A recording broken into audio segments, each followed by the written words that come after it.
Hello, hello. How gentlemanly sweep it is. Holy crap.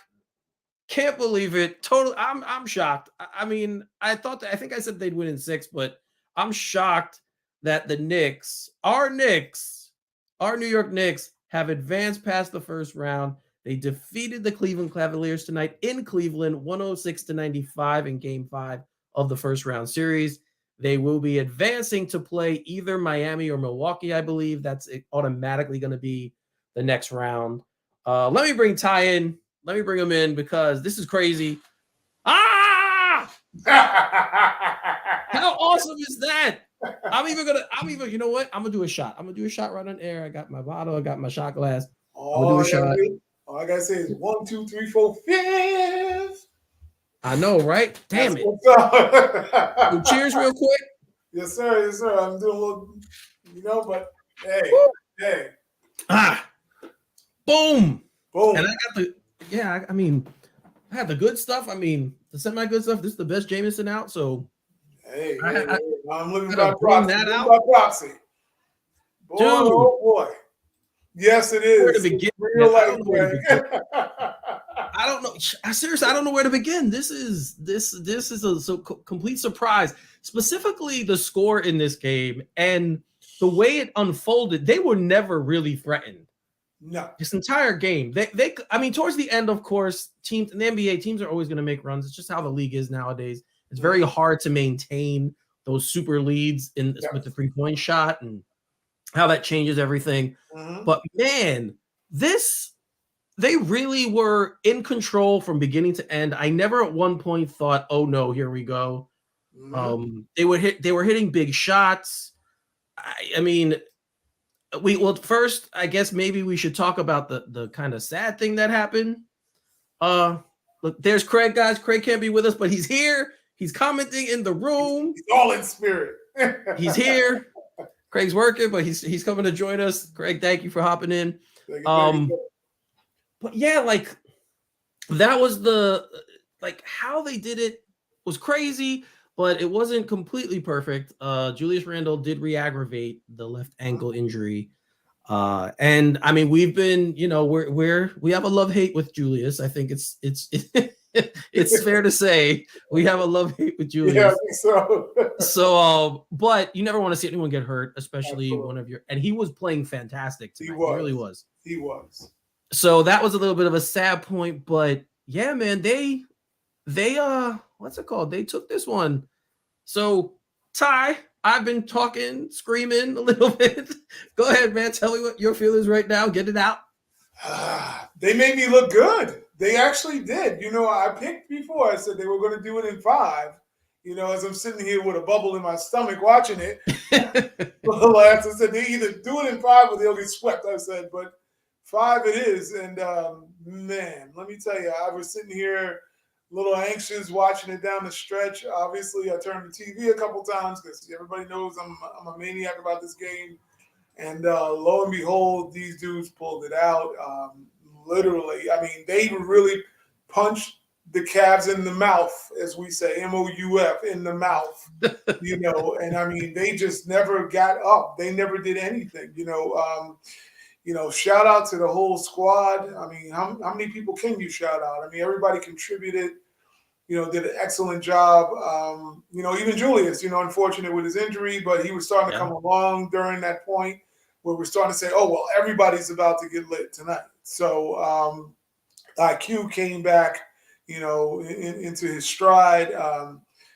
Mitch Robinson, I mean, just a complete beast. Yeah, we'll break down the individual players a little bit more as the night goes on, because there's a lot to be happy about as a Knicks fan, especially if you're a fan of the young players, which you and I both are. Yes, sir. But Joe did something already that we said we weren't going to do. Oh, he's already ahead of it. Dude, we're not talking about the next round. We're enjoying this one because it's way too early. We're not worried about that yet. Let's enjoy this one, man. It's been a long time since it's been 10 years since they got out of the first round. I'm actually in a little shock right now. I don't know if everybody else is in shock. I don't know, man, but shout out to Jonathan Clark. He was mentioning the other day. He said, his congratulations. he was saying, "Oh, he said, are the Knicks a championship team?" We were like, "We're not even talking about that right now. We're just trying to have the first No. round. We can't go that far down the line because this is all new territory for all Knicks fans around the globe. We are in shock and elated at the same time. It's crazy." Yeah, so John's in here too. John's saying we had such a good win and a great series. Yes, yes, we're gonna get into. We'll slowly break down each of the. I have some things I want to talk about each player. Obviously, we talked about. You mentioned Mitch.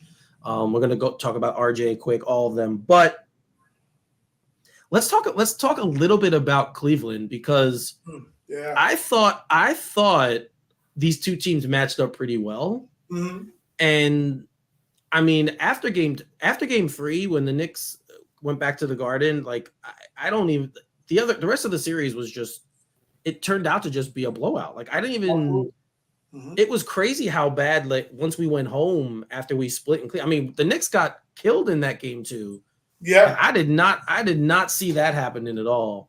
But I think Cleveland, they're a young team, right? Like, Yep, exactly. Mitchell is their veteran. Right, Mitchell and LeVert, I would say, are probably their two veteran players. Rubio. Yeah, but he doesn't play much. Yeah. So I would say those two guys are the veterans, but all of their other key players are very young. Yeah. So this is a team that if everyone stays together, I'm pretty sure they're going to be around and they'll be a force to be reckoned with. In the future, we'll see what happens with Mitchell if he decides to stay there. Who knows? I wouldn't hold my breath if I was them, but yeah, I don't know. But what do you think? Like, what do you think about their game plan? Because I feel like they tried, especially defensively, they kept trying to trap. They were trying to trap Brunson too much, and then if that failed, they were like, "Crap! Like, what do we do now?" Yeah. They didn't have any. They weren't good at rotating in this series. I felt like once RJ in game 3 got going, they had no answer for him in a way, which is crazy to even say, but I really do feel like he was, like we said before, he was the X factor, and I really feel like he is the one that changed the fortunes of the series because Randall obviously wasn't playing well. And he just RJ just kind of found his groove. Yeah. And it changed things. Like when he started rolling and when he started hitting his threes, because he was hitting them, I mean, it was crazy how the whole thing unfolded. But Cleveland definitely, I feel like after game 2, they got a little fat, maybe. Yeah. So what do you think about Cleveland? What do you think about how this series went and how it was coached and all that? What do you think? I think you saw from Cleveland their weaknesses. I mean, when we talk about all the time, like we know what our Knicks are weak at, we know our blemishes and all that, etc. A lot of what when the Knicks are playing to their strength, they're a very bullyish team.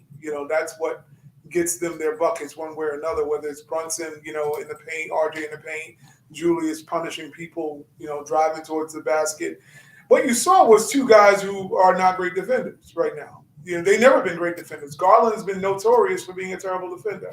We go back to the guy who people don't talk about. They call about the spider. Well, the spider got splat. He gets splat all the time on defense because the dude does not want to play defense. He loves poking out of his chest and doing the whole like he's a blooming flower. But let alone he doesn't put his chest out when it comes to playing defense. And Clyde pointed out something tonight. He was like, the minute RJ saw Garland or he saw Mitchell, he was like, I'm killing him right now. This is a kill notice. And he kept going into the paint. He kept pushing. He bullied them to death because Donovan Mitchell does not want to play defense.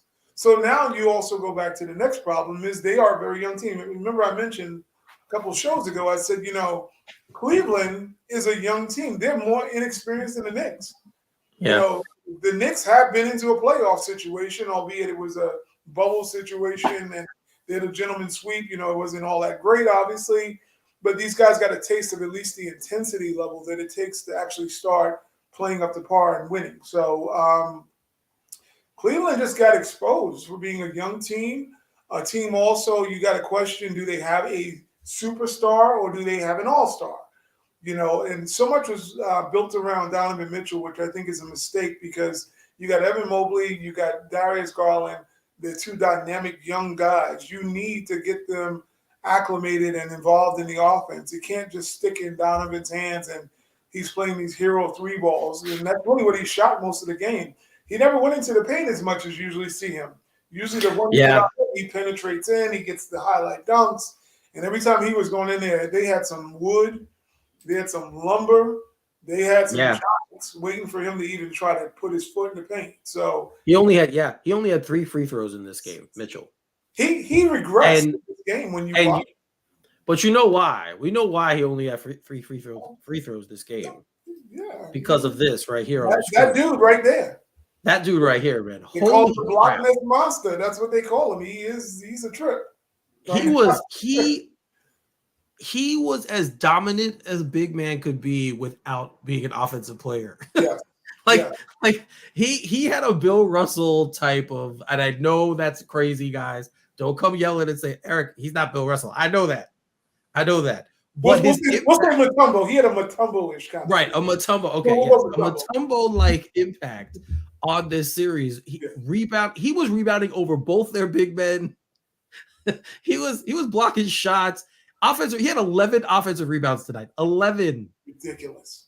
We've talked a lot about Mitch Robinson, not only on this show, but off air. All of us have in the group. We've talked about him, how when he's good, he's great, right? And that's what we got. Like, we got that in most of this series. He's been phenomenal. And again, I thought that would be a tough thing. And I remember saying it when we did the preview of the series. I thought that would be a tougher thing because they have 2 guys who are big like that. So I was like, it's going to be tough for him to kind of counterbalance them.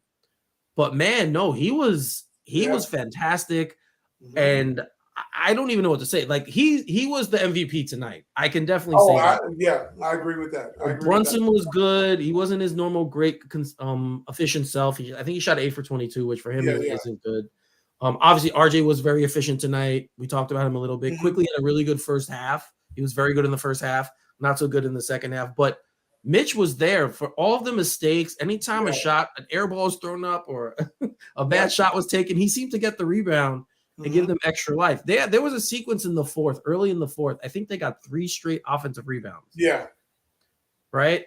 And when that happened, that was when I said, they're not losing this game. Like, this game, Cleveland's not winning this game. They're not winning. So, Mitch Robinson, hats off to this dude. Yes. Like, really. Yes. Really, really big. And this is what we talked about. Remember last summer when they were going to sign him, and we were like, he always gets hurt. He has games where he doesn't show up. But dude, I mean, you could speak now. We saw him a consistent Mitch this series, and it was fantastic. Yeah, this is the guy we've been waiting for. Not so much as that we need him to be a savant on the offensive end, but we do need him to be present and accounted for. And I've always said about Mitch, I said if your specialty is to rebound and block shots and rebound and block shots, we need to see that on display every night, because when he is, engaged and involved all together, he is a special talent. But we need to see that talent all the time on a consistent basis. And it does bode well. I think whoever asked him that question before the series began probably is the one we should be giving credit to, because they asked him, well, Cleveland has 2 bigs. Are you worried about? He's like, wait, whoa. We got 2 bigs too. And he in the Michael Jordan-esque, as we said off camera earlier, he took it personal and was like, well, look, we got some dogs over here too. And I'm going to go out and show you what I'm capable of. And that is the one thing that we've loved and wanted in New York for so long, is guys that put that jersey on and they take it personal when someone comes into either their house, their space, or whatever, and has a nasty side. Because if you ever notice Mitch Robinson, he's probably the one Knick outside of maybe Josh Hart, but Mitch is more demonstrative, whereas he will make sure he blocked your shot. He will stand over you and let you know he blocked the shot. He will talk a little junk while he's blocked your shot. He's letting you know he owns that territory. So he's been the one thing in this series. If you want to go past Brunson having a phenomenal series, and showing it offensively, his talents, Mitch is the other guy. Mitch is that guy who's consistently been throughout this series, been out rebounding him along with Josh Hart. Obviously, they have a thing going on where they're competitive with getting rebounds. So Yeah. it's like that. I mean, he's just been phenomenal, and that was the one thing he said in one of the post-game interviews, which may have ignited that second game from Cleveland. When he was asked about the Cleveland guards trying to get in the paint, he did like this. He did like this, which means, oh, they're scared when I'm in the paint. When they see me, they go like this. And you know what? He didn't lie, because we've not seen them actually try, even as big as a dude like as Okoro, who was completely removed out of the series for some strange reason. Man. He was the one good talent on the Cavs. The Bickerstaff never even played that much. He was shooting. He actually had the highest. He had 10 points at one point. I don't think Mitchell had 4. Yeah, in this game, early in the game, he was their best player. And I feel like I don't know what they're going to do there, because he's really a defensive guy. Like, that's what he does best. Yeah. But the way this team plays, I don't know if there's space for someone like him at his position. I mean, there might be somewhere he can fit, but you would think for floor balance, he would be a very good fit in the starting 5. But I mean, we talked about them a little bit, but to me, they have a lot of decisions to make going forward regarding, like, what do they want Evan Mobley to be? First of all, that guy's got to get in the gym. Oh yeah, and put on at least a good 15 pounds of muscle, because he got abused by not only Mitch inside, but Randall was pushing him around. Most of this, tonight, the early part before he got hurt, I was watching him just push him around, and this guy's the defensive player of the year, right? Let's not lose sight, he's the defensive player of the year guy. So let's not lose sight of that. How good he is. He's a fantastic young player, and he's going to be very good for a long time, but they got to decide what they want him to be. I think he's their biggest X factor for what they become going forward. Because I said it when the draft happened. Remember, we were talking about it. Yeah, you always like him. Yeah, I was a big which he has. I'm a big fan of his, and I think he's a fantastic player. He does have a perimeter game. Why he doesn't use it in the NBA, I don't know. He does have a good. It could be the coaching. It's what he's being asked to do as opposed to what he's great at doing. Somebody might see him as a 5. I don't see him. I think he's more of a 4. Yeah. He's some thin sandwich meat, or sandwich meat, as we say. Dude got to lift some donuts into his mouth. He's got to put some weight on to be competitive. You're right, John. He got mauled. I mean, literally, what else we're going to say? He got mauled. Randall's at the end of the day is a beast. Let's not get it twisted. He's like 250, right? So yeah, that dude is a man amongst boys. He's really engaged and willing to punish you. But we go back to the same dynamic. Donovan Mitchell presents a issue overall. Some talents like that do.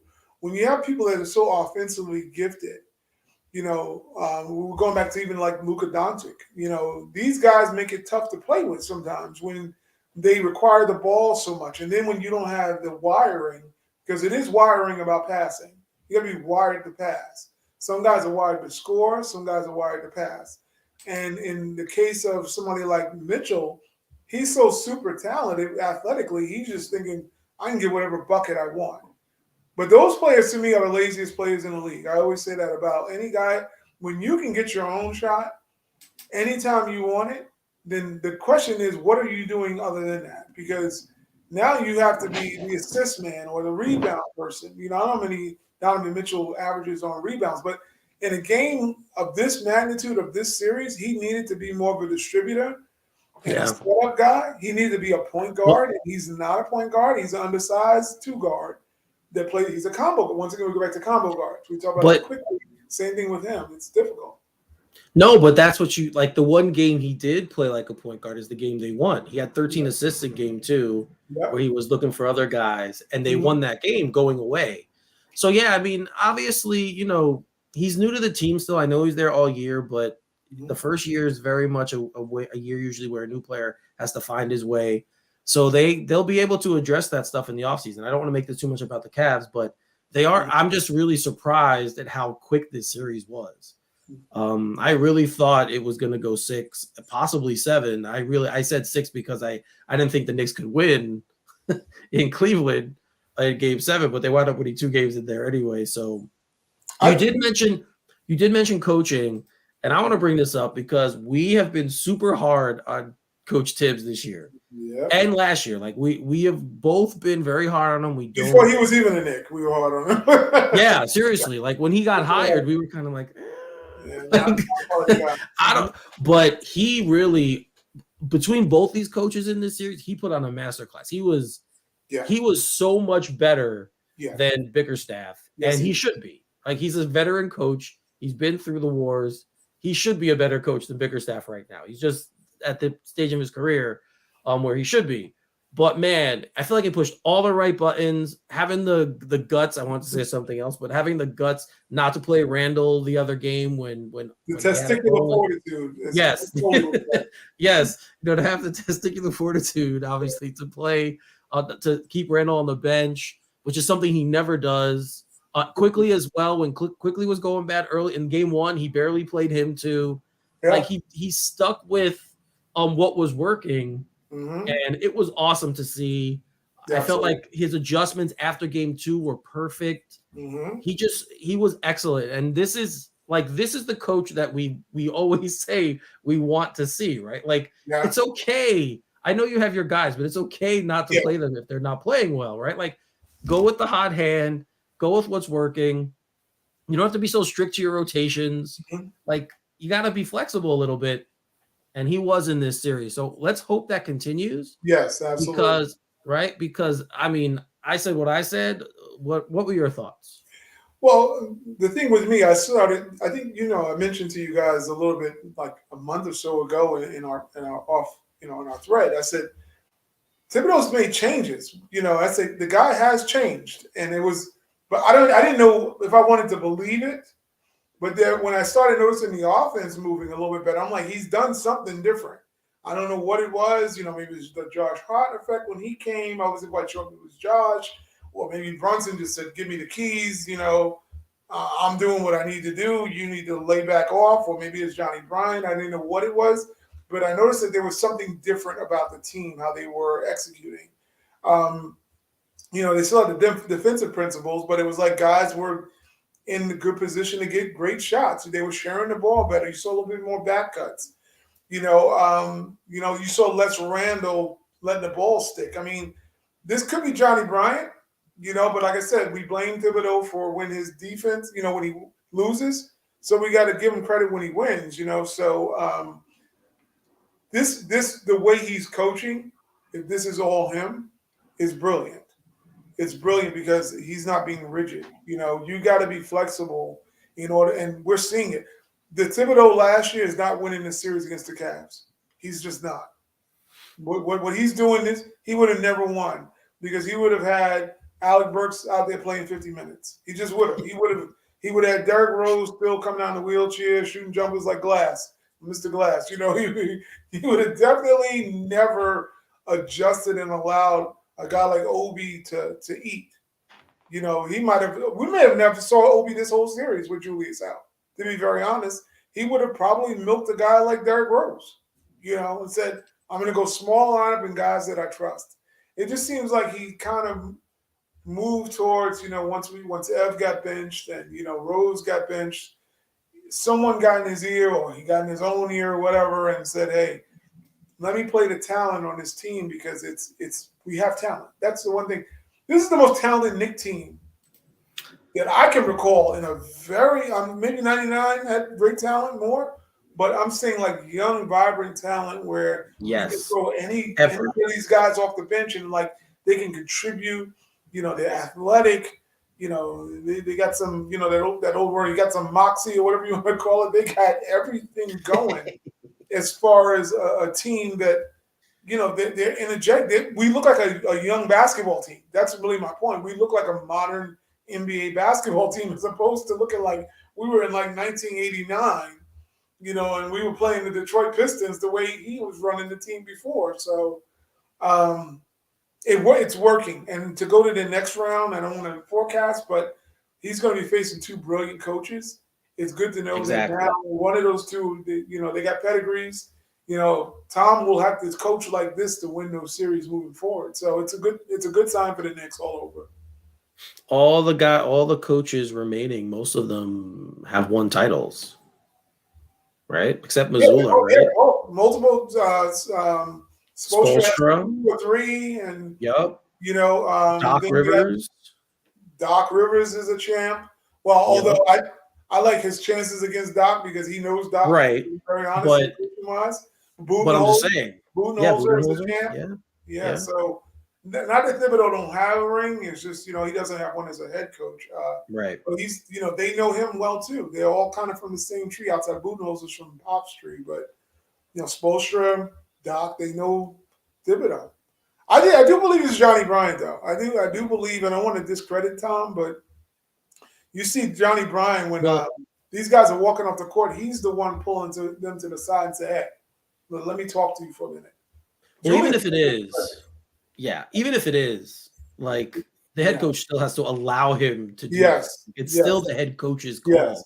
So even if it is Johnny Bryant, the fact that he let go of the reins a little bit and let his assistants do a little coaching, you got, tip your cap to him because he probably realized something too.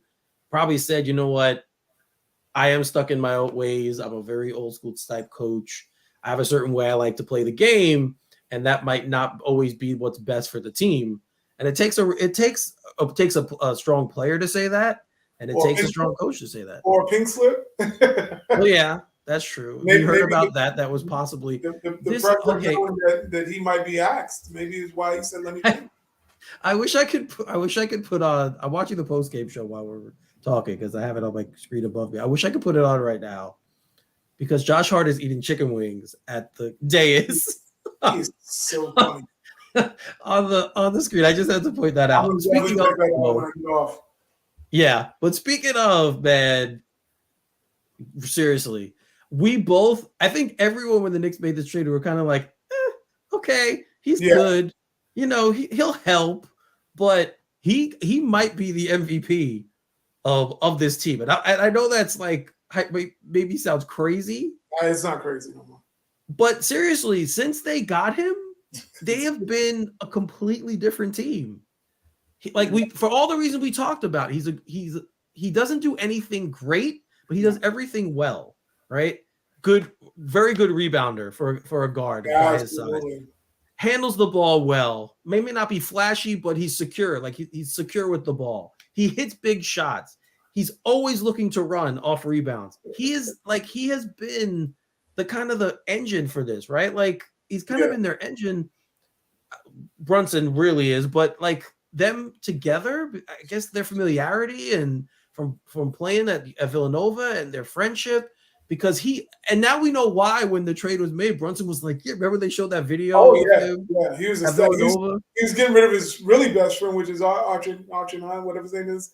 Yeah, Archie Diacono, yeah. Yeah, he was getting rid of them. They're best friends, and he was like, oh, we had to get rid of my boy, though. But he's like, God, he wanted, like, we know, John calls him a Doberman, and that's why I refer to him always as a Doberman. And like, he's got a nose for when the crime is about to happen, he's ready to bite you, or I don't know. He's just willing to do anything to win, and it's kind of weird because I know I've never figured out who to compare him really to because he's like one of the weirdest acquisitions the Knicks have had because it's not like you said, he doesn't do anything great that I know of, but he is so valuable that you can't not have him on the team. He's not obviously the size of John Sally, but he kind of reminds me of that kind of a player. Like John Sally was a good defensive player, good rebounder, could give you a little something here and there. That's kind of like that's kind of who he reminds me of. He's that kind of a player. more important on some teams like ours than obviously he was to Portland, Yeah. right? Like Portland didn't have the same structure, so they're not his game didn't mesh as well there. But he comes here, and it just fits in exactly what the coach wants to do. He knows the coach, he knows obviously Brunson, and he just comes in, and this is hysterical. He's picking on Hart for eating. Brunson's picking on Hart for eating They're chicken funny. wings. They are funny, man. Man, it's hysterical. But good for them. He deserves it. Eat all the chicken wings you want, man. That's fine. That's the only But thing you probably eat in Cleveland at this point. but this dude, man, has been everything and more. Like, there's really nothing else you could say about him that we haven't said already. Yeah, it's funny because we were talking about that granted we gave up our first to get Cam initially, which I didn't like that. But to give away another first, but literally that first given away with Cam has been worth every bit of what Josh Hart is worth. It's a win-win. I mean, getting into the second round, you're not getting there without Josh Hart. You're just not. This season, where it is not anything without Josh Hart. So you're right. Maybe Anthony Mason. I've heard the Mason comparison. Funny enough, you bring him up. I heard somebody said Mason, his impact, as a glue guy. Also, I just noticed the guy. The reason why I would give Mason, but it's the clutchness of him. It's just like he reminds me of like Dennis Rodman, but can score. And I know that sounds weird, but you know how like some guys, they're in the right place at the right time, like a Derek Jeter. Like he's just right where you need a big play, and this dude's like, "Oh, hey, I'm here, bam!" And the next thing you know, they've impacted a win, a game that you may not should have won, or they come up with big plays out of nowhere. Rodman, why I say Rodman? Because Rodman, we know he wasn't going to shoot. We knew that already, but right. They just knew how to get after to not abandon the play. That's what I should say. They're not going to abandon the play, but Hart just has a way of, I don't know. I don't know if there's a basketball player like him more so as it's just like having a guy that's in sports that just shows up in the big moments. Like I said, I give Jeter-ish kind of in the sense that Derek Jeter was always a guy like, why the hell were you there? And why did you know to go there? Are you going to run into the crowd and actually, you're going to outrun a play that you should just let go foul, but you're going to dive into the stands. Josh Hart has all of that dog. And like you said, he's a dog. I mean, he's right when he said it. He's an absolute dog on the court. And well, we know he has the NY in the braids in his head. We saw that. That was Mason-ish right there. I like that. Yeah, right? Yes, that was Mason-ish. So, again, fantastic trade. I mean, I don't know who made the trade. If it was Perry, good for Perry. If it was, I can't say who made it, but whoever made it, great job. The other, I mean, we touched on him a little bit, but we're starting to see. I just have Obi is good because we're starting to see now. It's not just it's not a coincidence anymore. No. When he gets minutes, this guy can play. He can ball. I mean, let's just be honest. Yeah. He's more than just a dunker now. He can, he hasn't. We always knew he had an offensive game. He's getting a chance to show it a little bit. Yeah. This guy, I mean, Randall goes down again tonight, and he comes in, steps right in, and he had a couple of huge shots when Cleveland was making a run. Daggers. Like this guy, he's really, really. We're starting to see him grow and come out of that kind of I don't know what I'm doing shell. But I said earlier in the year, like when he played, I felt like he wasn't sure what he needed to do. Mm-hmm. Now I feel like he just feels like he has the freedom, or he just finally said, "I don't care. I'm gonna, I'm gonna play my game." He's just gonna play. And he's been fantastic. Like I said, it's not a fluke. When he gets minutes, he's productive. So, shout out to Obi definitely for coming in and it's not easy when you're the 8th overall pick. Yeah. To swallow that down, thinking you're coming in and you're going to start immediately because lottery picks pretty much think they're going to start right away. Yeah. And he comes in, and Randall has that great season, so he has to take a backseat to him. And he has it in his head. I just got to be ready. Like, they're telling him you just need to be ready, and he has been. Like, he's been ready every time they've needed him to play a bigger role. He's been able to do it. So And you know, we're I don't stemming know. back, we're stemming back a little bit from the Atlanta series 2 years ago. I always say that the Knicks didn't play great. None of them played great, but you did see Obi had the Yeah. ability to shine on that stage. It was like the moment wasn't too big for him. And I've often said we've talked about this for the longest time. To play in New York, you got to know New York.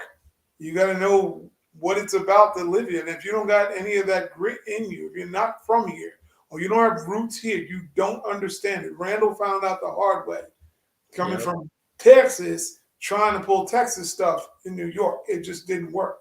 Because New York, no matter if you worked out, maybe you're chiseled up, your chest is puffed out, because you didn't work, you got your little muscle on.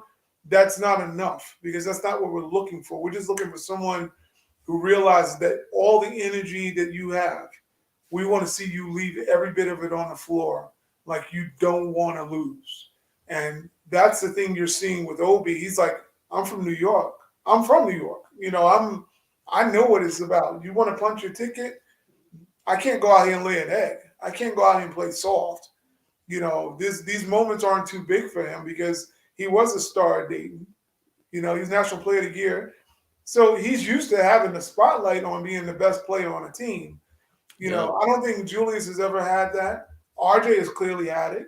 Yes. Having to be the best player, coming in from out of high school, going to Duke, supposed to be the best player. Zion got more shine, but these guys are used to being the center of a team, so the focal point. So, that's why I think Obi right now is like, oh, I got the rock now. I'm not going to shy from it. I got all the ability. When he plays like this, it's a beautiful game of basketball because the pace is great. He's high flying. They can't stop him once he starts going off the cup, off the bounce. He can get anywhere he wants on the floor. I don't know I how want him to it get a seems. little stronger. That's the only thing my knock on. I want him to get a little stronger.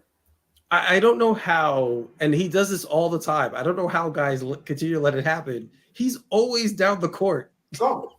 like, how does the defense not know this guy's gonna run down court? We need to get back. He's always there, and he always gets the. It's crazy to me that Here's they a can't. highlight. He's not small, right? He's a Yeah. pretty big guy, so it's kind of crazy to me that he's always open down court on breaks, but he is. It's remarkable. I'm so happy that he's getting a little bit more time Yeah. to shine. The Knicks are gonna have some decisions to make though coming up with him because Julius is signed. So some other team might come through and be like, "We want to give him the shot. We think he could play a I think larger role." I think Julius has to. I mean, I'm not being funny when I say this about any player. When they're winning without you, Well, yeah, that's the other thing. when they're winning But without you, in spite of you not, he's had bad games. He had a bad game prior to this last game, and they won without him. He was I missing a know, game, they won without him. He comes back and gets I injured, know. they're winning without you. So, the narrative we've been hearing, or at least I've been hearing on sports, is like, oh, the Knicks need Julius Randle if they plan on winning this series. Even this series, I heard it. They want to win against Cleveland. They're going to need Julius. I think Jeff Van Gundy said it. And I'm like, no, they don't. They don't need him. Well, I don't think people watch. Yeah, They don't watch the Knicks. If you've no, been watching the Knicks, you realize that it's more about Julius learning to fit in with the team to help the entire team win. But they've always played better without him in the lineup and not having to be accounted for. There's been times, don't get me wrong, he's super talented. He's won games for the Knicks, in literal sense of carrying the load.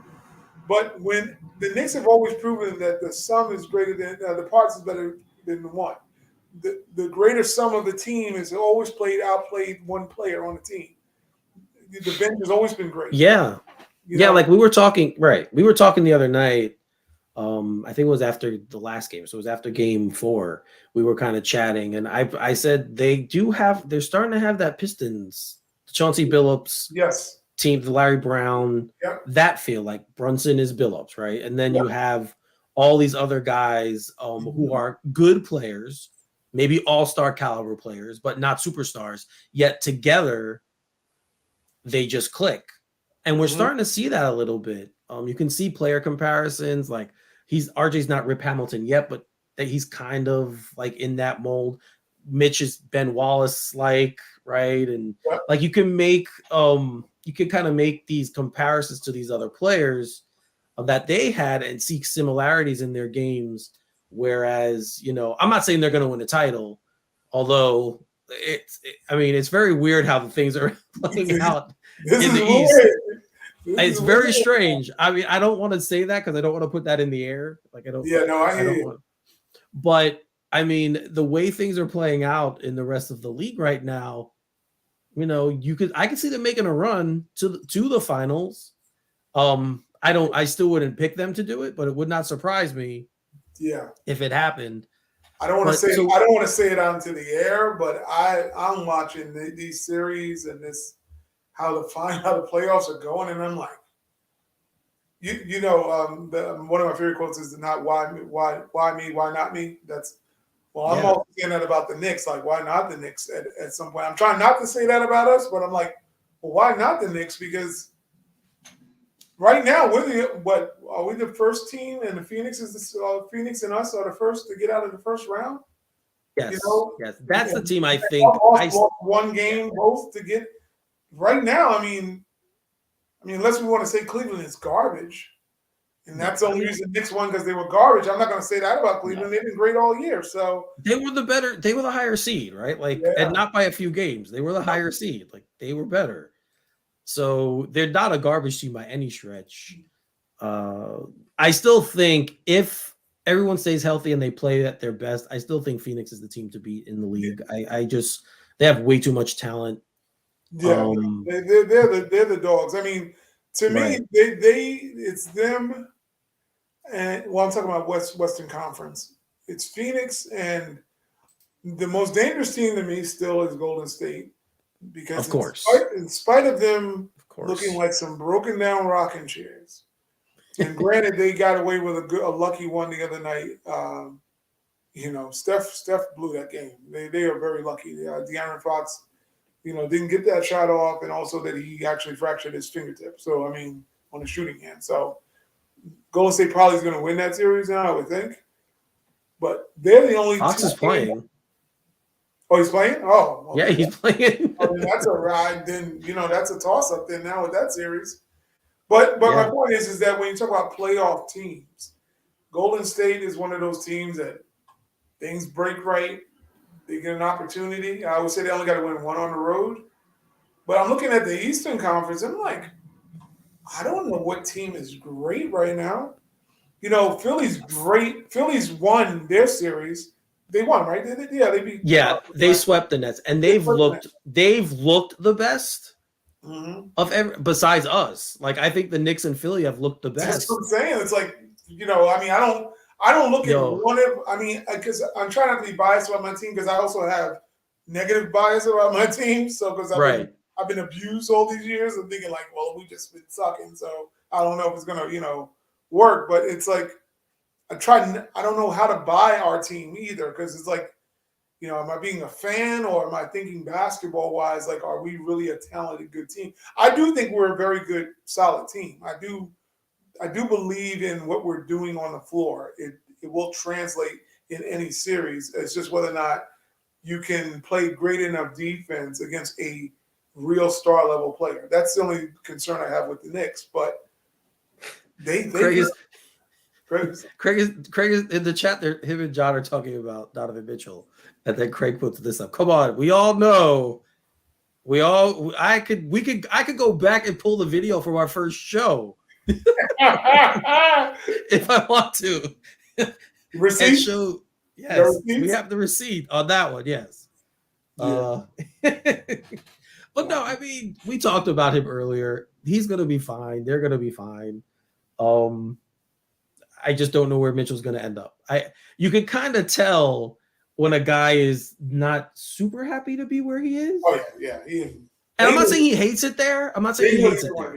They knew it. Right, but he never really wanted to go there. So, we'll see how it all works out with him down the road. But we're gonna end with we have about. We figure we keep this one to an hour, so we got about 15 minutes, so we could talk a little bit. But We're going to end with this because I think this is the biggest story. Yes, To me, sir. this was the biggest story of the first round, I know. specifically when Randall was ineffective. Mhm. RJ Barrett really he finally said, like we always say, when someone starts picking on him Yeah. and he reads it or hears it, Take he's the just perk. like, okay, enough of this crap. And then he just becomes this completely different player. It doesn't make any sense, any logical sense. I don't know why all of a sudden he's hitting his 3-point shot. Like he could not, he was shooting air balls Yeah. in the first two games. And now he's hitting him with not, I wouldn't say regularity, but with enough to keep them honest, right? Like enough to say, okay, we got to guard him. He's hitting Mhm. the shot. And he's just built differently. This guy is built for this kind of a market. He's built for this stage. Yeah. Um, like you said, we've talked about this many times. He's always been the best player on his team. So when he has to fill that role, he's kind of like, all right, it's my turn. Let me get my cape up. And Yep. yeah, like it's my turn to come in and, they need me to do whatever. And all of a sudden he's hitting weird layups. He hit this like floating fall away shot the other night. I'm like, who is this player? Where's he been? It doesn't make any logical sense. And I really think it's what we've been saying. He's very respectful, very respectful kid. He understands he's young, so he defers to other guys because they've been in the league longer and they, paid their dues. And I think he really has that mentality, except when again someone challenges him. Yeah. Yeah, I definitely Right? agree. Yeah, it's a comedian who has this joke about Jamaicans, and he always says if a Jamaican was a president, well, how would a Jamaican person react? He goes, "What Russia say?" And that's R.J. Barrett. What did they say? What did they say about me? Uh-huh. And he reacts the minute we heard it. Even with Stephen A, he's like he's gonna say something good or bad, and I'm more than sure he will never tell it. He may never show it, but he has a kill list of who's been running their mouth about RJ Barrett. And he goes out and I said Michael Jordan, he takes it personal. He He just does. never it was like even when after at the post game, you would never know they won the series. This dude's like a damn robot. He doesn't show any emotion. He's like, we're moving on to the next series, whatever, and we're just gonna try to keep winning. And I think literally that's who he is. He's like, I'm just trying to win. I'm not worried about whether I have a great game, a terrible game, or whatever. If the team moves forward, I'm winning. So, you know, um, it's just a resolve. I told you before we got on, I said I wrote an article about him talking about how he was like Nas's Illmatic. Very ugly. Like I always tell people, if you listen to hip hop, Illmatic starts off underwhelming. It's just a bunch of subway noises and a TV on, and you're like, what? Who want to listen to this album? And then you go in and it's a bunch of garble, and it's like RJ is the same way. It's very rough and unassuming. Nobody wants to hear it, and all of a sudden, New York State of Mind comes on, and it's like it's all bananas after that. That's RJ. It's like he looks terrible for a while, and then all of a sudden, the lights kick on. And credit to David Fisdale, he always said, when the popcorn starts popping, RJ shows up. So that's just talking about a kid that's wired to definitely be in those moments. And Thibodeau, also to his credit, he has talked about RJ needed to just drive the ball. Like, don't settle for anything. You're too physically talented to settle for anything. And RJ comes along, he locks in, and he's like, I'm the best player on the floor. He has that ability, that mentality to say, Garland's here, you know, what Shaq said, that's barbecue chicken. He barbecue chicken all of Cleveland when he got ignited. There was nobody can guard him. Once he started, Yeah, he was unguardable. that was the crazy thing. Seriously, like I said, he was hitting these shots the other night. Cleveland was kind of making a run, I remember, and it was RJ, the guy they were going to, and he was just he hit like five. He scored like five, or I think it might have been seven straight at one point to kind of give them a little bit of that cushion. Yep. And it was just like, it's amazing because we talked about this during the season too, how he can be having a terrible game, but he'll hit the game winning shot, or he'll hit the big shot to keep, right. He's just built differently. And he really is. People say this all the time, but he really is a consistent jump shot away from being an all-star. Yeah. Like he's really just a guy, a 36, 37% three-point shooter away. And maybe like Craig likes to talk about all the time with his, a mid-range, have a mid-range jumper away from being that kind of a player. Yeah. And I mean, he was playing power forward tonight for a little while. Like they put him in positions and he doesn't complain. He's a guy you love to coach, you love to have on your team. And you just hope for the best for him. Like you really I want to see him succeed here. So badly. He's just so easy to root for. And I mean, I watched him at Duke, obviously, but I remember when I started hearing about him in high school and the whole Maple Mamba thing and, being from Canada. And I've watched a couple of his games and I say the same thing. I'm like, he's kind of just, whatever. I don't really see it. But you see flashes of it now, and what he could be if he gets the opportunity and the consistency in his game. So it was just awesome to see him these last 3 games literally be the difference because he really was. Like he was the difference in what happened in games 1 and 2, and then the rest of the series. He was fantastic. So shout out to RJ. Man, this was just yeah, man. Yep. Someone else, I sent you the picture. Yeah. Yep.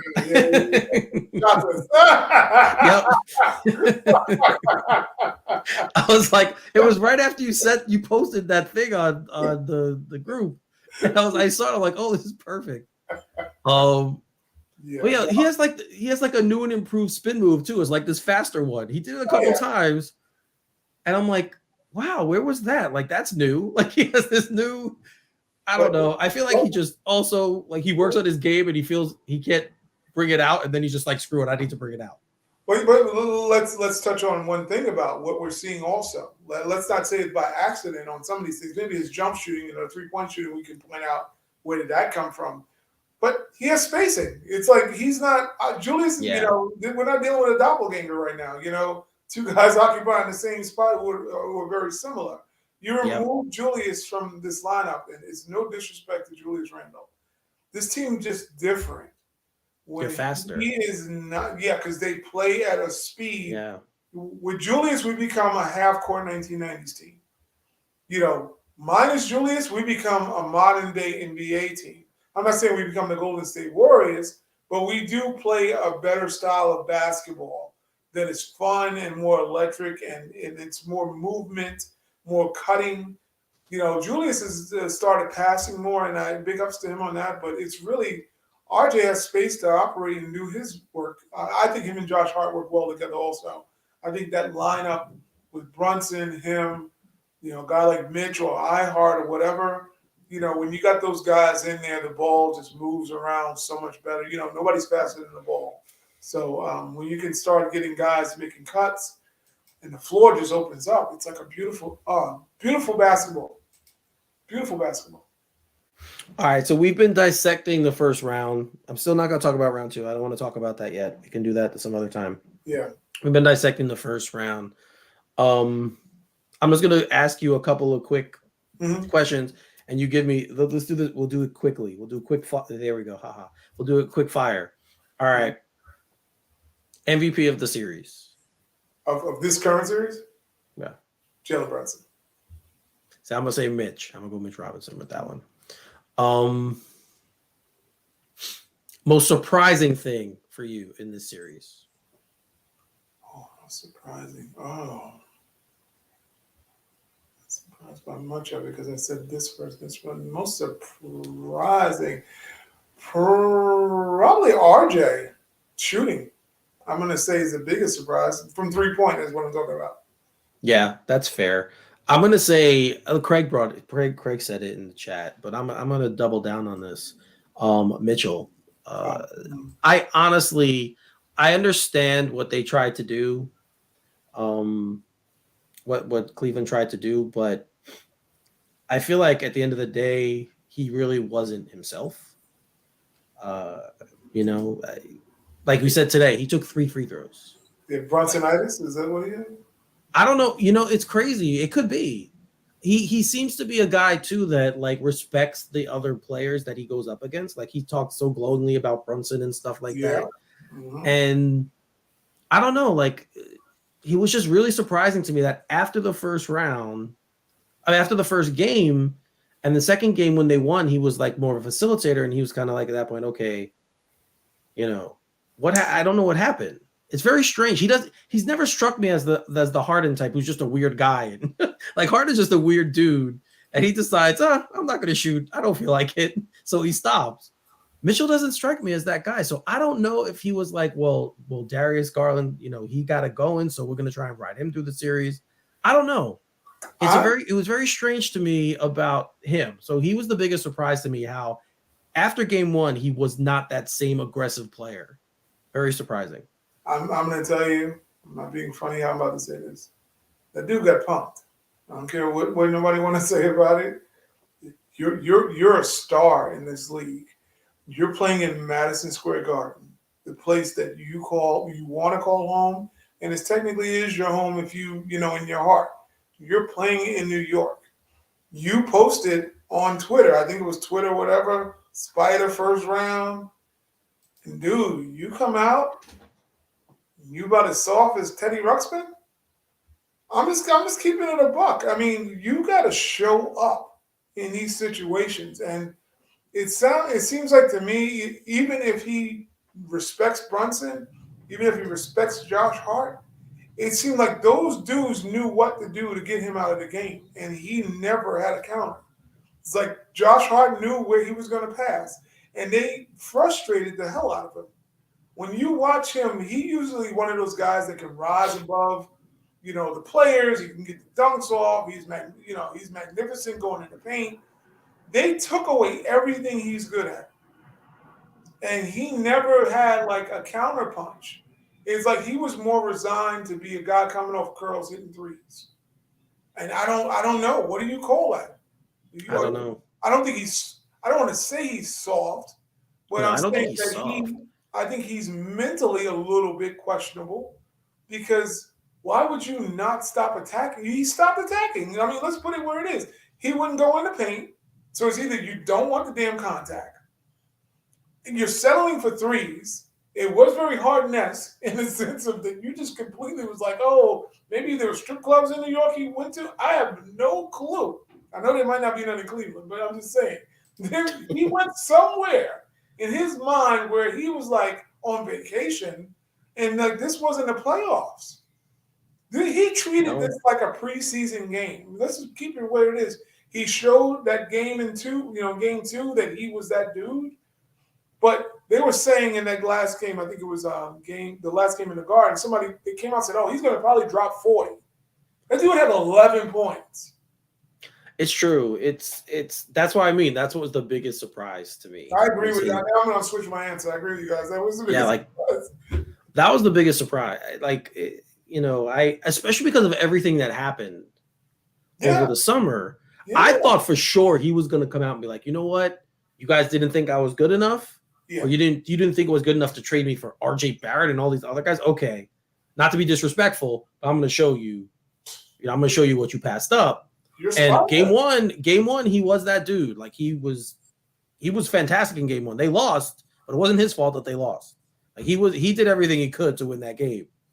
But like I said, game two, he doesn't shoot as much. He passes.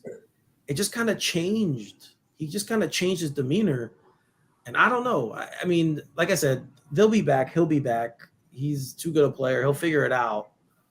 But I don't know what it is with him. I'm going to tell you, though, after last year, I'm telling you, if you watch that series against Cleveland and Dallas and Brunson stomped him up and walked it dry. Yeah. And he wasn't. I mean, he wasn't healthy. I know he wasn't healthy. He wasn't healthy in that series, and we gave him that pass. But was he? Maybe he wasn't. Maybe he wasn't healthy now. Maybe mentally. I'm saying the game. This stage is huge. This stage is huge. He's coming into Cleveland being a savior, literally after they gave up the assets to get him. He's now the guy on that team. he clearly took it hard because Garland talked about how he was just miserably taking it personal, how bad he played. He felt like he let his team down. It's like, well, your job is to go out and just be this prolific scorer. Are you telling me that a guy like Josh, and no disrespect to Josh Hart, but you're telling me somebody on the Knicks was able to shut down one of the best scorers in the league? Our defense isn't that great. James Harden would have got 40 on us. I'm just saying, and if we're going to say Donovan Mitchell is one of the better scorers in the league, I mean, how do you get taken completely out of this series? Like, he had no impact. Okoro almost had a bigger impact. I'm just being tonight, real. tonight was a bigger surprise for me. Like, I really thought he would come out and just he scored 28, but he shot only 11 for 26. He only got to the line 3 times. I didn't see that, and I hate to think this about players because I hate saying this, but maybe he just thought we can't come back. And that's terrible to think that. I'm going to go. But maybe he just thought we're not good enough to come back yet. I'm going to go a little bit with you going on that in that way, because Cleveland, for a team looking for resuscitation, laid down tonight. They had no fight. Where we talk about that dog thing. That dog thing is so real because Cleveland tonight came out and just said, well, we can't beat them. Remember I told you a couple games ago, I said, I think Cleveland mentally, I was like, I don't think they can beat the Knicks. Yeah. And I said that. Game 3, yeah. And I said, I think it's something about them that they go, we can't beat this team. Because I would have never thought that during the season, regular season, I told you, I thought the Knicks caught them napping a little bit. But then it became a pattern. Like, the Knicks have been beating them, like, handily. So, been a huge thorn in their side. So I just think they came in, and after game 1, I don't think they laid an egg in game 1. The Knicks just out-muscled them and outplayed them. Coming in game 2, you'd have thought game 3 they would have came out and said, oh, we're coming into your home. We're going to kick in the door waving the 4-4. You would have at least thought they would have done that.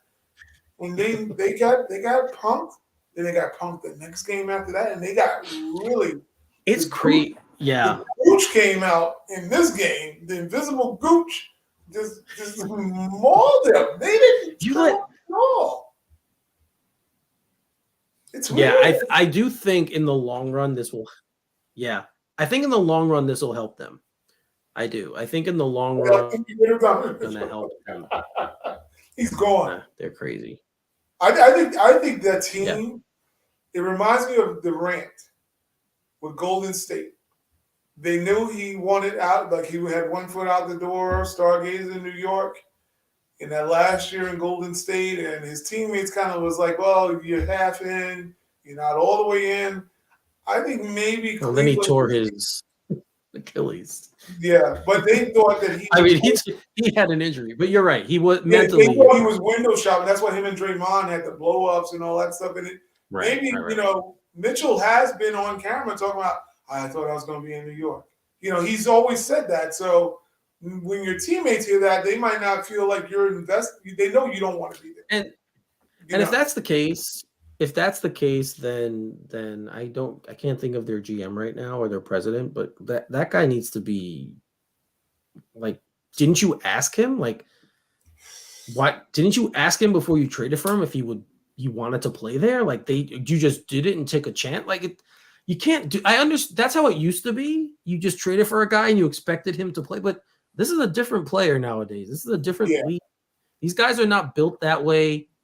So, you need to be sure and I mean, obviously he had a great season. So look, this is kind of, we're instant reaction to what we just saw. But I mean, being that we were the other team involved in this, we've kind of been in the mix the entire year. Because every time we played them, it was like, he could have been a Knick and all this other stuff. And, so we've kind of been in like the third wheel in this entire marriage with them between what happened between Utah, Cleveland, and then we were kind of like the third wheel. So we have a lot of exposure to all the information. And if he if he wasn't consulted and he just went because he's that guy. He's a very respectful guy, good dude. Doesn't like to be, doesn't like to cause problems, at least publicly. If he ever gave them any inkling is like, look, I really don't want to play there, and they still did the trade because he's under contract. I mean, that's just malpractice, in my opinion. I think they were thinking it's going to be like a Kawhi situation. Like they're going to catch lightning in the bottle. They start winning. Maybe he wants to stay. I mean, Noah told it. Yeah, no one wants to go to Cleveland. I know. Nobody vacations in Cleveland, and even their second son or their first son, LeBron, left them to go to South Beach. Twice. So it's not like twice. So it's not like he was twice. He left them twice. It's like nobody wants to be in Cleveland. He just did that for his legacy, so to say. So yeah, you don't trade a New York kid, especially a New York kid. He was in the city like Mr. Softy during the summer. He was a Mr. Softy ice cream truck. He didn't want to leave. He was trying to stay, hoping that Utah would just trade him so he didn't have to go there. It's crazy. So now you say, oh, let me sing you. I know you don't like Utah. Utah ain't usually the brother capital. We're going to send you to Cleveland. That's one. Which one is worse? That's still Siberia for a New Yorker. To go to Utah and to Cleveland? Oh, he had to invest. Yeah, the one thing you can say with Utah is that the team that drafted me, right? So they gave me this life and this opportunity. So at least in that respect, I'm sure he has, an affinity for that city and that organization.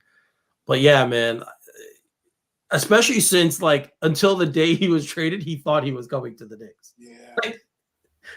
That's the funny part. So I don't know. That was the biggest shock to me. I thought he'd definitely come out stronger and play harder and be the player that I know he can be, because I'm still a big fan of his. I think he's a fantastic player. Oh, yeah. But I like that.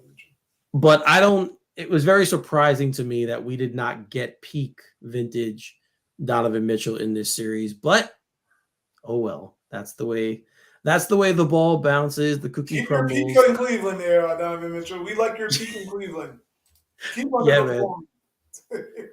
Yeah, we don't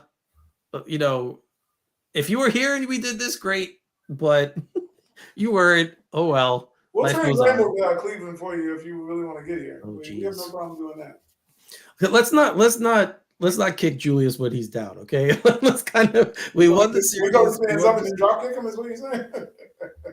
We won the series. It was, pretty much without him. Without him. Seriously, we did.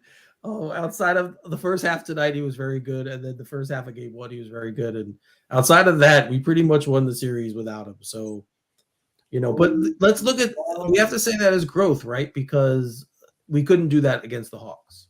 And we were able to do that this year. Oh, yeah. Yeah. We definitely growth of Atlanta. Like I said, our young guys from having that experience, I think it did wake them up about what the intensity level is like in a play. And they didn't really even get a full playoff because they weren't even the full capacity. No. But I think they're starting to embrace the New York, fan base as far as having the advantage of having them behind them. You heard a lot of the guys speak about playing in the Garden and how, they love that noise now. That the team is being supported. Because you can hear. I don't know anybody else. I always say they might think I'm biased because I'm a Knicks fan, but there's nothing that sounds like Madison Square Garden when Knicks playoff basketball is going on. There's nothing. I told you guys, I've been to 2 playoff games, and both of them, as loud as I've ever heard an arena. It was unbelievable. It is. It's a crazy place. It's a great place. We take it for granted because we live here. We can go there whenever we want. We've been there. Most of people have been there for concerts and other things outside of sports, but there's no place like it. I've been to a ton of arenas, a ton of famous places, and there's no place like the Garden. It's a crazy place to be. And I think it's a little overblown when people say New York has such smart fans. I mean, if you listen to sports No, talk no, radio, no. you know that's not true. Like, It's there's a supposed to lot be. where I there's a lot of idiotic New York fans, and I could, read you know, the thread. I'm not buying that ever again. yeah, I mean, I'm as guilty. I've had my idiotic moments. Not gonna lie, I'm as guilty as anybody else. I've said crazy stuff as a fan before about my teams, but no, like it's just the passion. That's the one thing you can't match, and No. that's the one thing that we have for most of our sports teams.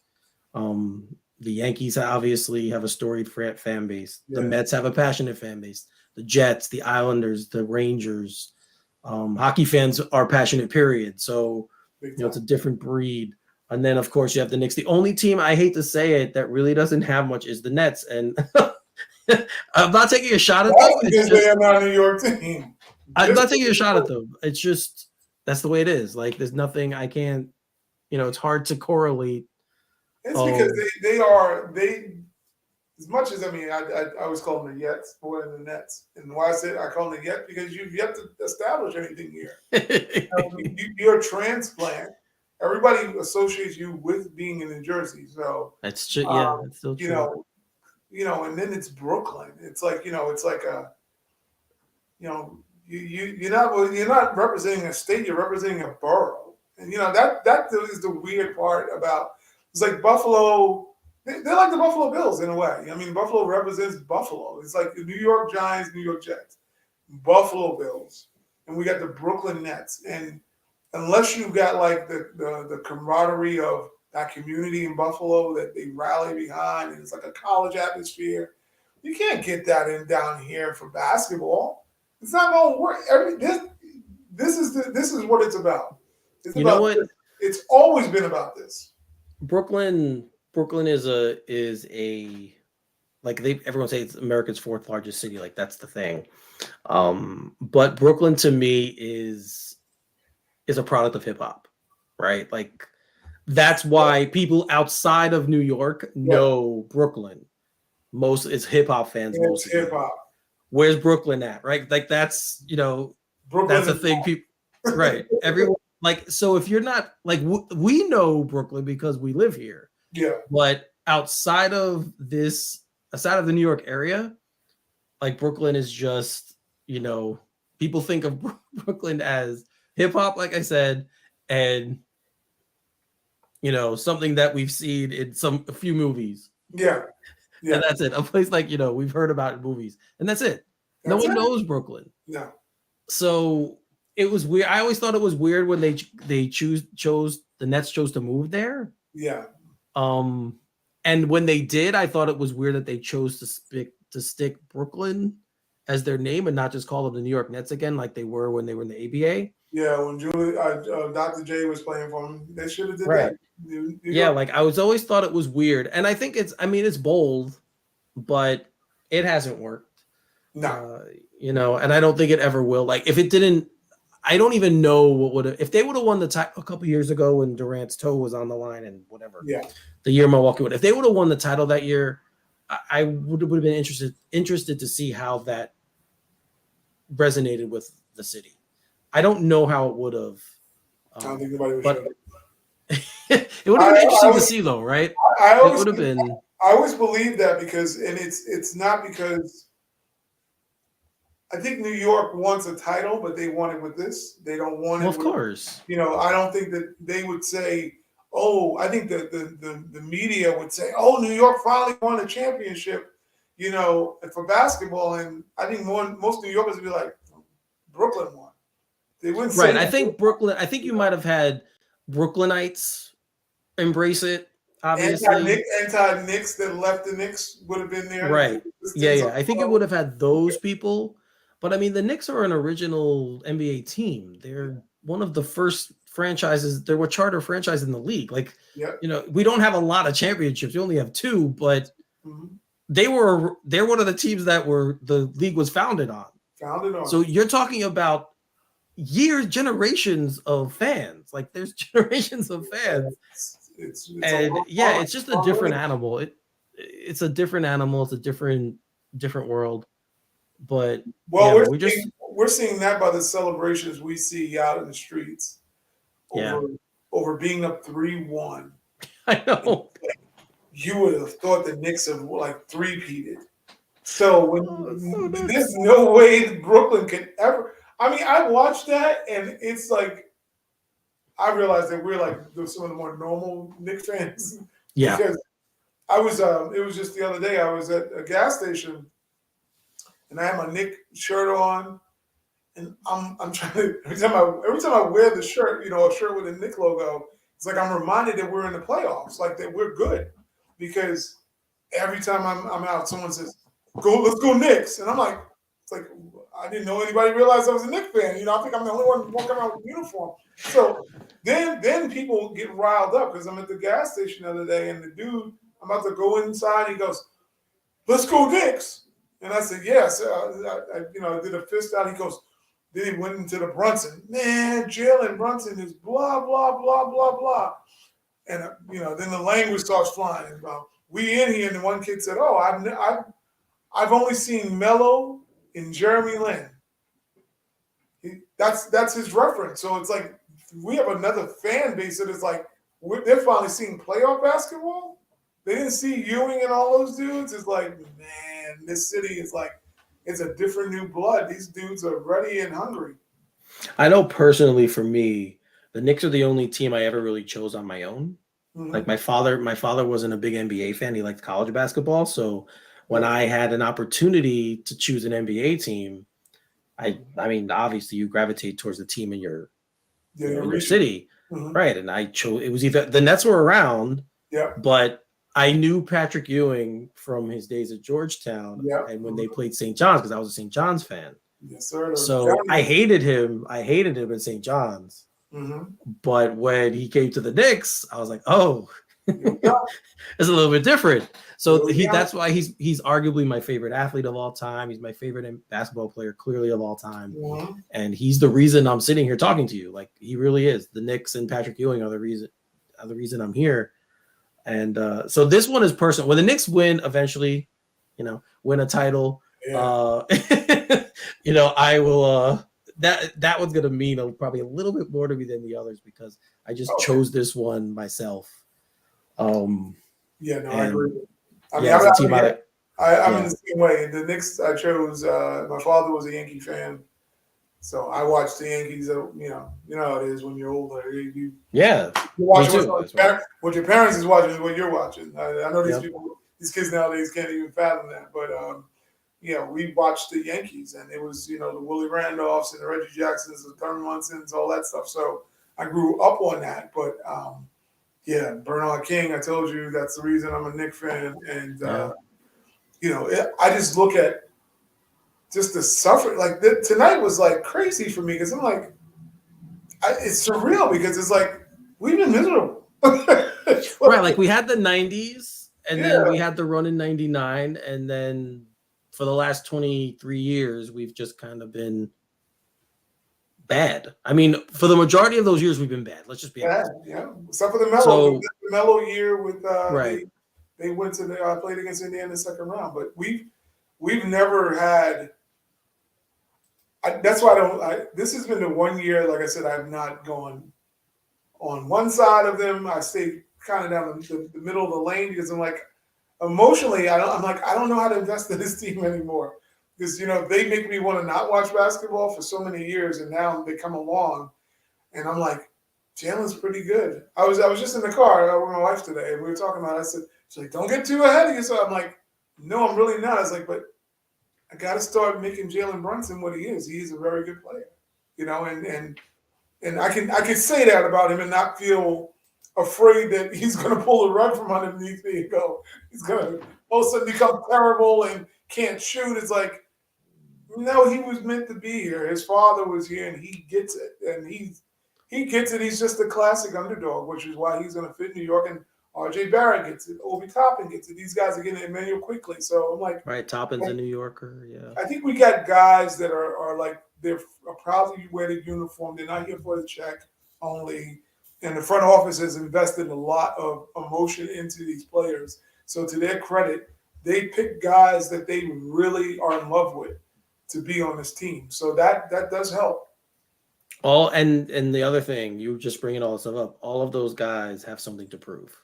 Yep. Right. Brunson has to prove the contract. Barrett has to prove being the 3rd overall pick. Obi has to prove being a lottery pick. Quickly has to prove that the faith the coach has in him is warranted. Josh Hart has to prove that, he's better than what he showed in Portland. Like every one of these guys even has Grimes, something. even Grimes is right. He was supposed to be that dude in the lottery, and he goes to the 20-something pick, and he's like, I'm supposed to be up there. Mitch was a 2nd round pick, could have been a lottery pick. Yep. Like all of these guys, Hartenstein, 2 teams passed, didn't want to keep him. Like he comes here as a free agent. All these guys have something to prove. And even Deuce is pride, because Deuce is, like you said, he's a football player at heart. And he's also one of those guys like, I belong. I'm going to go out here and I'm hitting somebody. He's got that, that dog in him about, I'm better. He's been in the G League, lighting it up. Wasn't getting any opportunities here. And it's almost, I got to give credit to Tom Thibodeau. He almost like keeps a carrot dangling. Like, you're just not good enough yet. You're not good enough yet. And these guys are like, oh, I'm better than what you say. I'm better than what you say. They go out and they try to prove it. So it's true. It's been, we've been critical of them this year when they needed to be. I think we've been harsh sometimes, thinking back on some of the things we've said. But again, I think we were just being honest to how we felt at the time about what we were seeing. The people can always pull up receipts nowadays and say, oh, well, you said back. I'm like, yeah, but at that time, that's exactly what we thought was going on. Yeah. Your opinions can change based on what you're seeing, based on the circumstances, right? Yeah. So yeah, but maybe they're just peaking at the right time, and now everything's coming together at the right time for them. But hey, we got the first step is done. Step is done. We took care of Cleveland. It was a series I think most people thought we could win, and I didn't say should, but most people thought we could win. I do think that, it's going to be interesting to see who we play next. John just said Miami's up 1 right now. I wish I could watch the game, but I don't have NBA TV. It's on NBA TV. I don't have NBA TV, so I can't watch it. But and that's such a terrible basketball. You know what? I hate that channel. Yeah, and you know what? And I really have no vested interest in. I told you guys earlier, I have no vested interest in any other playoff series. Like, I'm a basketball junkie, and it's just, I don't want to watch any of it. It's like, it's just, I don't know. Well, just to note, like, this is important now because that's who we'll be playing. So yeah. It'd be cool to just see which one of those teams we're going to be going up against. But yeah, I watched the end of the Miami game though the other night where Jimmy went. Yeah, out. well, he was he just like he was X Games mode, Jimmy. Like, he definitely was. Yeah, he was crazy. He probably will never have a game like that again. I'm just being real. He's one of those. Well, he had. That's why that. Remember when they made the run in the bubble to the finals? He was doing that. Like, obviously we have our feelings about that, the quality of that championship and that run and everything. But I mean, he was fantastic, and that's why Miami shocked everyone and made the finals. But he has the capability to do that. But yeah, it's going to be interesting to see. I just hope. It's weird. Milwaukee always beats the Knicks. So like, I don't want to play them. I prefer Miami. If I had to pick one, I want Miami more than Milwaukee. Yeah, I'd rather obviously play Miami. And right now, I mean, they're leading the series 3-1. So it's obviously they're closer to that point. We'd also be the home court team if that happened. We'd have home court advantage, which would be nice. Yeah. But yeah, it's gonna be interesting to see how the Knicks do in the next round. Again, don't want to talk about it, don't want to break it down. It's just something that we have to keep our eyes on. So we'll enjoy this one. Let's just enjoy being a Knicks fan tonight. So I'm gonna do another shot because I started the show with a shot. So I'm gonna do another one. Shots to close out. Yes, sir. Again, shot number 2. Salud.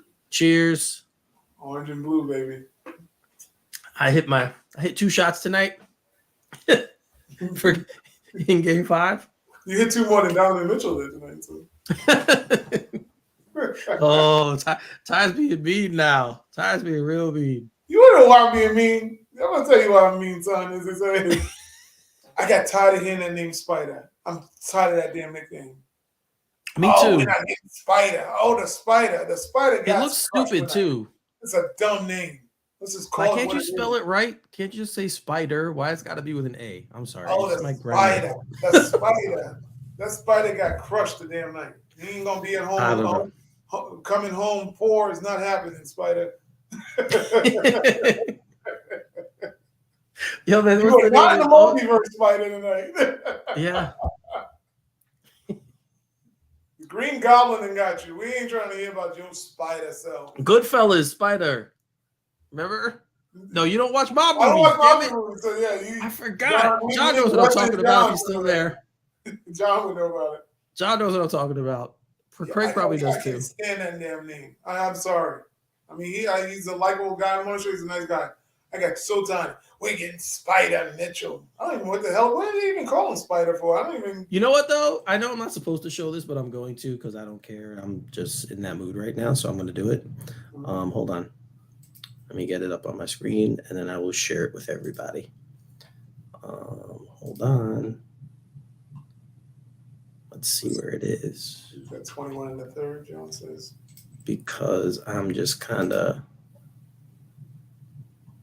All right, hold on. Mm-hmm. Hold on, I'm going to share my screen. All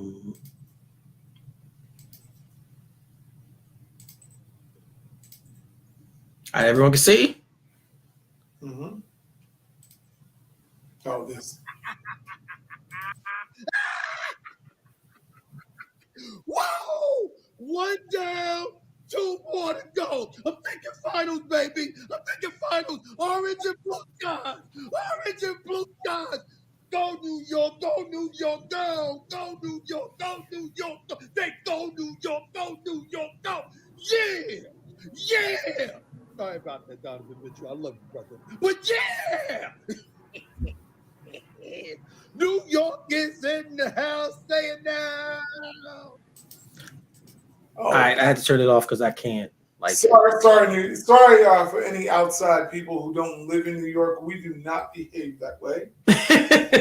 And we do not. I do not claim him. We do not claim that. No, we do. We name that, but we won't claim that. Yes, because that dude is a clown. Number one, ass clown.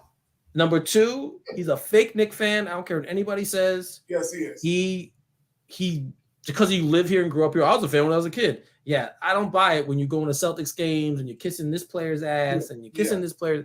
Yeah, I'm sorry. I don't care. I don't, I can't stand this dude, man. And I wanted to show it because it was so ridiculous. He all year crying about, oh, they should have got Donovan Mitchell. Oh, RJ, you didn't trade RJ Barrett for this. And we beat him. And now you're gonna be like that. And then even still, he was like, sorry, Donovan Mitchell, I love you. Like, dude, shut up, man. You're fake ass. As he would say. I can't stand this dude. I cannot stand. There are times I say to myself, like, I wish I could just meet him once. Just once. Punch on notice. My thing is this, and it goes about anything else in life. You know more New York. He acts like he's the only one who died watching the Knicks. No, Spike Lee. Him and Spike, they act like, oh, they're these entitled. Oh, I watched Willis. At least you watch somebody win a title. You're no more invested. Some of us, I mean, we get twitches watching the Knicks. We are some suffering fans, but we never left the damn boat. That's the whole thing. We don't wishy-washy. This ain't for the weak stomach people. Knick fandom is definitely a kindred, I don't know, cult, so to say. Like, you're in this and you're miserable most of the time, but we still cheer every year. Yep. Right. I mean, and they've had players I've loved who they've traded. They've had players I've loved that they could have gotten and they didn't. Yeah. but I never stopped being a fan. I show up, I watch the games. Torturous, yes, for a lot of my life. They gave me, so far, I'm 46 years old. They've given me about 15, 16 good years. Yeah. So still the ratio is it's on the wrong side. Like it's an upside down ratio for me. But still, like, I'm there. I follow the team. Like I said before, they're the team I chose, the only team I chose in my of all my fandom. Everything else I picked up from my father. So they're very important to me, and I could never do that as much. I mean, I've liked players on other teams. I'm not gonna lie. I've liked players on the Celtics. I love Jason Tatum. You guys know that. I'm a big Jason Tatum fan, right? But still, when the Knicks play the Celtics, I want them to kill Jason Tatum. I don't care how much I like him. Like, that's just how you are as a fan. I would never like. And then when you see Stephen A. going and be like, "Oh well, I have to because I know blah blah blah." I don't care. I don't care. Unless that was my kid, like if it's not my child, I could never root for that team. No, I can't. I'm not. I mean, the one team that I probably followed just as much as the Knicks have probably been the Portland Trailblazers over the whole time I've been ever a basketball fan. But make no mistake about it, it's all about this blue and orange. It's all about New York. I mean, when I go on vacation, I wear a New York something. I'm from New York. I usually do too. My home goes wherever I go. So you're going to see me if I'm on a plane going anywhere. You're going to know I'm from New York because I'm wearing something from New York. So I'm not wishy-washy. That's not how we get down here. So, to watch this dude be a complete ass clown, and I hope you hear me tell you, he's Rocky. He's the Rocket the Raccoon. You can take the rat off and just go coon. I'm just trying to tell you, I can't stand the caricature that dude is. Let it be known, I did not say that. I said that. This is from the Black Caucus that said this. But get at me on that because it's just such a buffoonery going on. The Knicks have sucked. We know it. We know we've been bad. It's like when Jonathan was saying about second round. We're not even talking about second round. We're trying to, as Knicks fans, enjoy this round because we know the misery that we've endured. We're like, let us just celebrate now. I'm not going to throw RJ Barrett under the bus. Other than if RJ plays terrible, that's fine. But I'm not saying, oh, I wish that Spider was here instead of RJ. No, I want the guy we drafted here to excel. And when he doesn't excel, or any of these players don't excel, we get on him. But that doesn't mean call them out. Sure, call them out. They need to be called out when they're not playing up to par. But that doesn't mean that I'm going to go window shopping and say, oh, we should have had Spider Mitchell. No, do you want that dude here now? Would you want how he performed now here? Would you want that dude here with Jalen Brunson? I'm going to take Jalen Brunson every damn day right now because he's done it in 2 series against this Spider dude that hasn't showed up for any of his movies.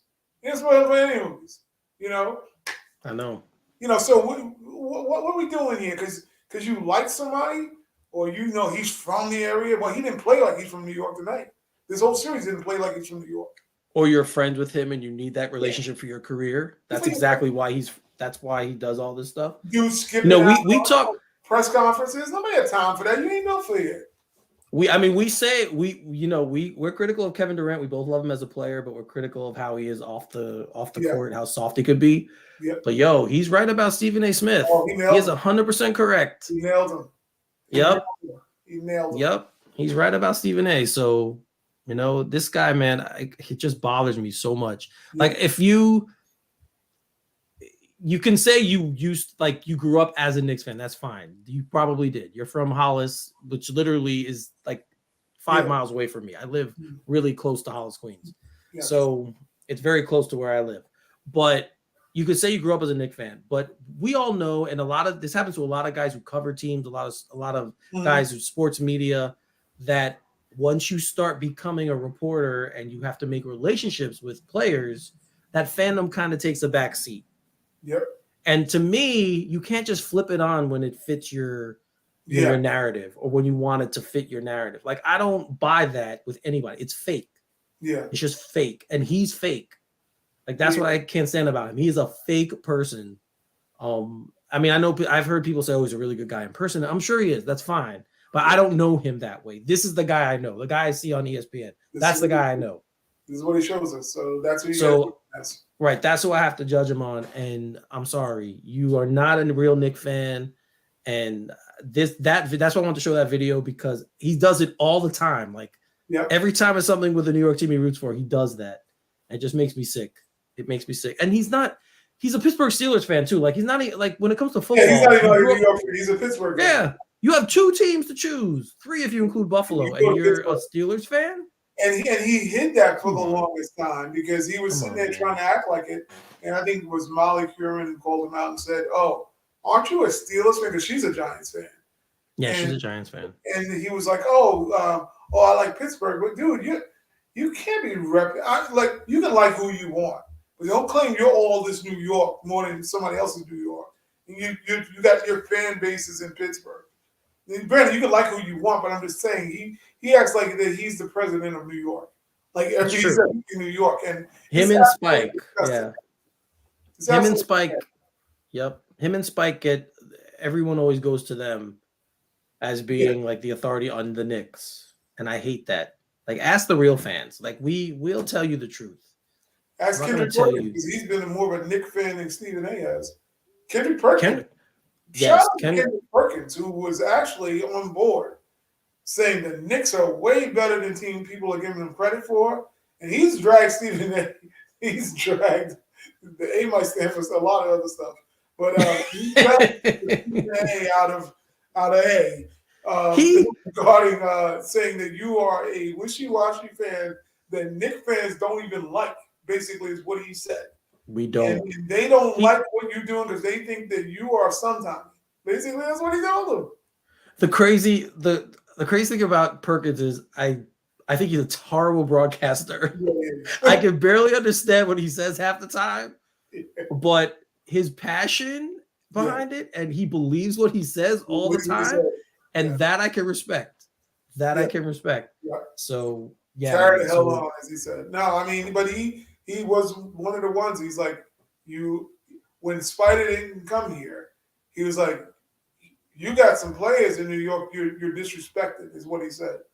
Jalen Brunson is going to be good. He pulled it out, and he was 100% correct. He knew a guy who knows basketball, clearly. That's the one thing I would say to you. Oh, Steven doesn't look like he played in the NBA. Dude, you was the clipboard dude. In Winston-Salem, you wasn't balling. You were the clipboard and was the reporter. Yep. And the same thing he did in the Kwame Brown, you know. Why are you going out of your way? And even with Kyrie, we know Kyrie is weird. But dude, you're going like you're these guys equal, like you played in the league. It's like, you know, you can't call you Kwame's a bust. How is a guy who's number one making all that money, even if he didn't stand up to the NBA standard, you never made it there. So how can you ever judge them saying they're a bust? He was the number one pick, whether you disagreed or didn't like him or whatever, but he's not a bust. You don't get to the NBA being a bust. You're just not as good as your peers. There's so many of those. It's not just him. It's like Skip Bayless and Max Kellerman, and like there's certain guys who I think have earned it and deserve it, and rightfully so. And I'm not gonna knock his hustle. He was a reporter, Philadelphia Inquirer. Like Craig could tell you, he was a reporter in Philadelphia for years. Mm-hmm. You know, he did pay his dues, all that stuff. I don't knock his hustle and whatever. He's found a niche, and he plays to that niche, and he's good at it. They pay him to do that. People resonate with him. But when it comes to my teams, when it comes to the teams that we supposedly, him and I, root for together, and you're good, like he does the same stuff with the Yankees too, and it pisses me off. Yeah, like, do not stop it. You are not like the rest of us. You can think you're like the rest of us. You're not like the rest of us. We don't claim you. Shut up. Yeah. Just be your reporter self. Like, I respect Michael Kay because Michael Kay grew up in the Bronx. He's a Yankee. He wants to be a Yankee announcer. He's a Yankee fan. He was a Yankee fan growing up. But he'll say now, like, when you're in the industry, that fandom kind of gets weird because, you know, you're exposed to different things. You talk to different players. You make relationships. And it's just sometimes it's hard to stick with your fandom. He'll say, if you ask me at my core, yes, I'm still a Yankee fan, but it's not like it used to be. I respect that. I can respect that. Okay, I get it. But this dude, man, he panders to the just whoever, whichever audience he needs to pander to, that's what he does. And it drives me nuts. I can't stand it.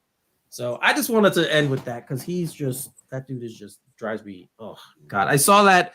I was looking for the score of the game to get the stats up, and that's the first thing I see. I'm like, really? I'm in this really good mood, and I just see this idiot pop up on my screen. Shrek's little friend. Oh man! Oh wow! So we went from Rocket to Donkey. Do we have any more? Donkey has an AKA. I just say clown all the time. He's just like Bozo. Maybe we'll call him Bozo. Throw Bozo in there. Well, he's a whole Bozo. Believe that he's a whole Bozo. Thanks, Craig. See, I get my privileges showing. That's not cool. All right, so let's shut it down. Yes, sir. Yeah, Knicks, obviously, big up to the Knicks. Win. Obviously, yes, they won in 5. Gentlemen sweep. We love it. Let's enjoy this one for a few days. Hopefully, let's see, the Bucks are winning 96-85 right now. So hopefully they keep on winning. 96-85, they're winning. How much time left in the game? Oh, it's still a third. It's only the end of the third, so there's a whole fourth quarter. They probably might win that game. But I'm hoping that they can hold on because I mean, no matter who we play, let the series go long. I wanted 7. Let them go 7.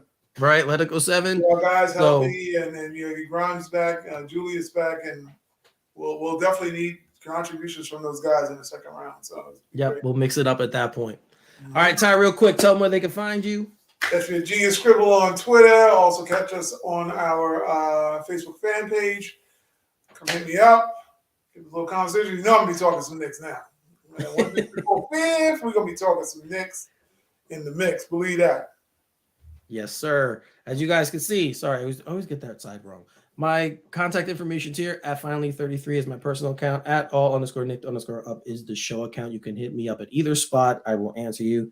I'm actually getting a little bit more of a following on the All Knicked Up thing because I'm being kind of reckless with people, and that's fine. That's how I get people to interact with me. So. We like being reckless. So that's fine, but I love it. I love chatting about any of this stuff. As you guys know as well, I do a pop culture podcast called Straight Outta Gotham at straight_O_G on Twitter. You can hit us up there as well if you want to interact with me about anything and going on in pop culture, from movies, comic books. My co-host Pete does a lot of collectibles with the toys and stuff. The second Flash trailer just dropped yesterday. It was fantastic.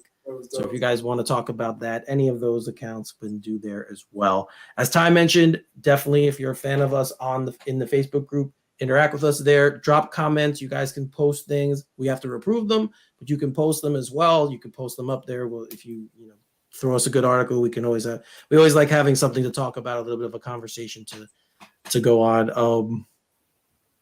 Bob Greenberg, who is a friend. Yes, he always brings us back to the glory days. So we love we love the post from Bob, the interaction with everybody. Hot Tub Time Machine is it called? Yes, the Hot Tub Time Machine himself. So definitely interact with us there. Interact with us there, guys. I can't even talk anymore. We love it. So for Ty, I'm Eric. You're watching All Knicked Up. Congratulations, Knicks. 1, 2, 3, 4, 5. Yes, and we'll see you next time.